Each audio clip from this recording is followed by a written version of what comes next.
আপনি দেখবেন কিয়ামতের মাঠে ড্রাইভার যাচ্ছে জান্নাতে, মালিক দাঁড়ায় আছে বহু দূরে। কিরে, তুই না আমার ড্রাইভার ছিলি, তুই কেমনে বেহেশতে যাইতেছস? কয়, স্যার আপনি আমার যে টাকা দিতেন, এনতে একটা 150 টাকার প্লাস্টিকের কল মসজিদের উজুখানায় কিনা দিছিলাম। মানুষ উজু বানাইছে আর আমার কবরে সোয়াব গেছে। আর মালিক সাহেব উনি বড় পয়সাওয়ালা, টাকা দিতে পারে নাই। মাহফিলের জন্য টাকা চাইতে গেলে 5 টাকার নোট সিরাটা বাইর করে দেয়।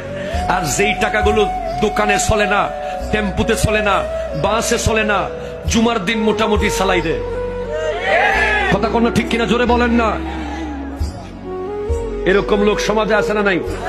মানি ব্যাগ মনে হয় সিরা ফেলবে এখন, মানি ব্যাগকে ওরে গুতানি গুতায়।